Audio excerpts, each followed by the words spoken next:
Hello, Stats class. Here's lesson 7.3a. We are switching today from proportions to means. So 7.2 was all about p hat. 7.3 is all about x bar. So our new sample statistic that we're going to do for the rest of the chapter basically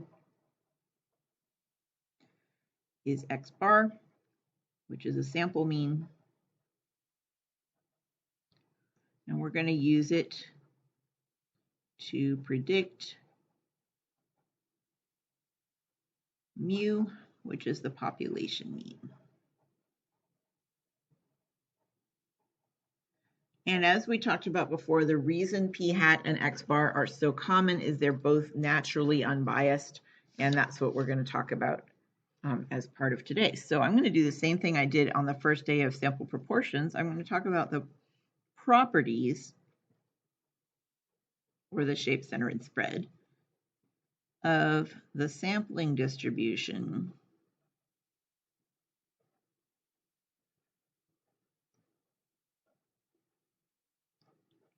of x bar. So as you hopefully remember, we're talking about taking lots and lots of random samples, finding the mean of each one and plotting all those means, and what does that distribution look like. We're going to do shape, center, and spread, but I'm actually going to leave shape until last because it's kind of the hardest to understand. So I'm going to start with center. We already talked about the center because we talked about how x bar is naturally unbiased, and that officially means that the mean of all the x bars is the same as the mean of the population. I'm going to write that in words.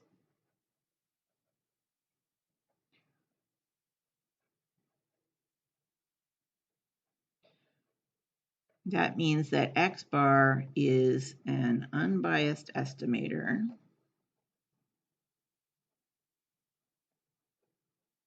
practice that vocab, right, of mu. And that is true if you do a good job taking your sample. If you don't have a convenient sample or some other kind of biased sampling method. So in order to ensure that this is true, we have to do a random sample. If it's based on random samples, it will be unbiased, and otherwise it won't. Okay, so the center is unbiased, same as the population mean if it's random. That's short enough, I think. Spread. Okay, so now we've been talking about this, that the spread is always less than the population spread, and it gets less and less with bigger samples. I'm going to give you the formula and then explain the formula. So the mean, or the standard deviation of all the x bars is the population standard deviation divided by square root of n. So let's label those. This is the population standard deviation. This is the sample size.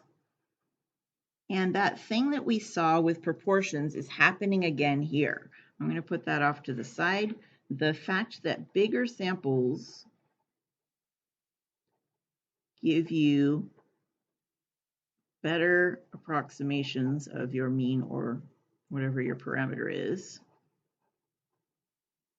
Maybe I should have written estimates because it's less words, less letters, right? Better approximations or estimates, which is the same as saying it has a smaller spread of your sampling distribution.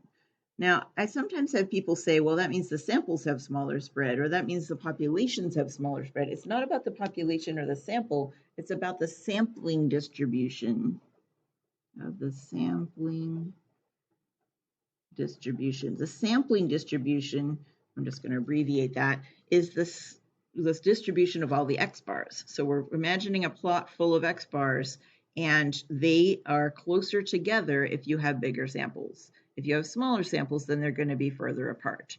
And we saw that happening with the standard deviation of p hat also. So I want to remind you that that formula also had an n, or specifically a square root of n, on the bottom of your fraction.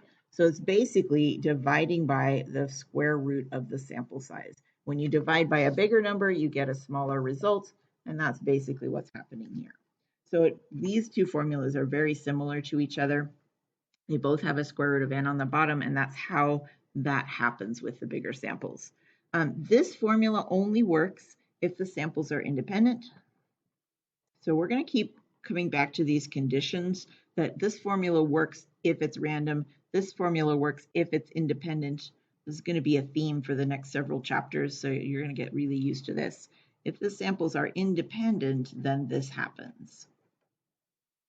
If they're not independent, then this formula is just not true, and there's a more complicated, uglier formula that you don't have to learn in higher level statistics.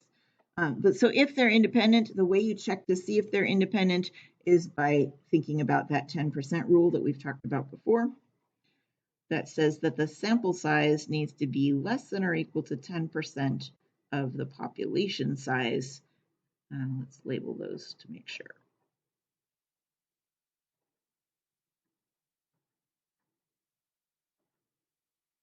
So here's a common error that people make on their project all the time is they'll say, okay, my sample is going to be a sample of the people in my 6 classes.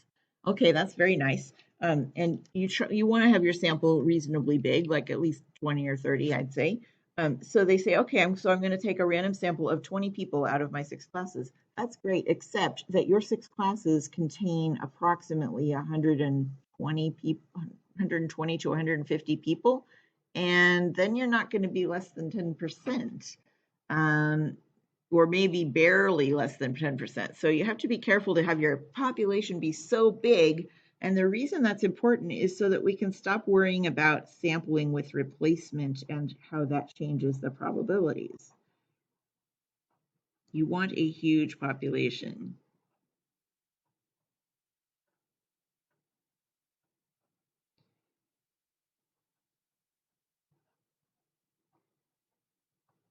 Sampling with replacement, the problem with sampling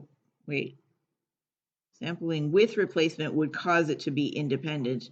Without replacement causes it to be not independent unless your population is so big you can stop worrying about the distinction between those. So that's what I meant to say. So they're going to give you problems for now that are almost always going to have this be true, but it's something to be thinking about in the back of your mind.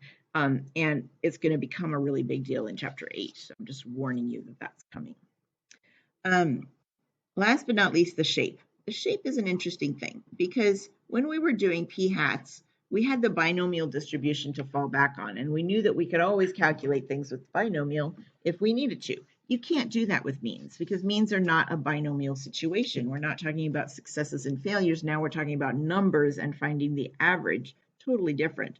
So I'm going to say there's a couple of situations here. It could be that your population happens to be approximately normal.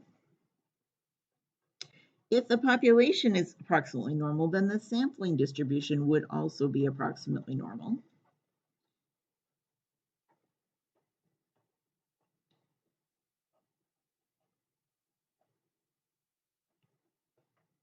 Even if you have small samples. So that's nice. If you happen to have a population that's normal, you can do samples that are really small and it doesn't matter. Because we could just use the normal distribution for that, and no problem. If your population is not normal, if it's some weird shape, should I call it abnormal, I guess? Then we've got 2 situations. We could either have really small samples, and if that happens with a really small sample and a weird population, small sample, I spelled it wrong because I was talking, shame on me. If you have small samples and a weird population, then you really can't calculate anything, which is kind of sad. So if you have a small sample, your sampling distribution would be about the same shape as your population. And let me just talk about that for a minute. I'll write it first.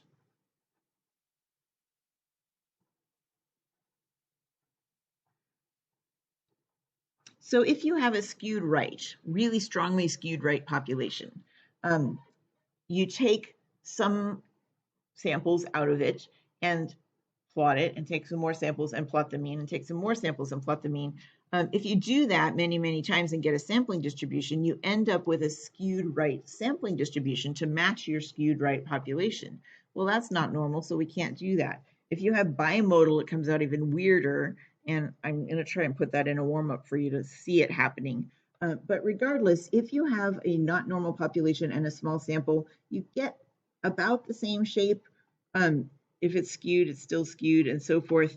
And this is what we want to avoid because we can't do the calculations that we need to do in this situation. Most of the time, statisticians try to avoid this situation. There's a very easy way to avoid this situation, and that is if you don't know your population shape, don't do a small sample. Well, it's kind of a duh. Well, yeah, don't just get a bigger sample and then you're fine. If you have a large sample, then your sampling distribution will be approximately normal, even if the population is not. And that is a very important theorem.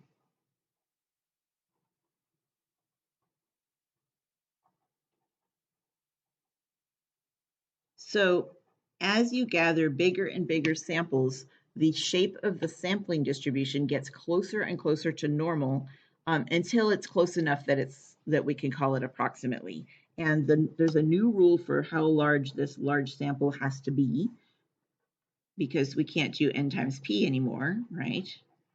So the new rule for means is n sample size has to be greater than or equal to 30.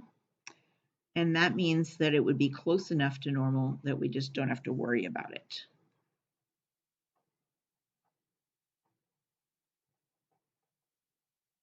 Regardless of the population shape.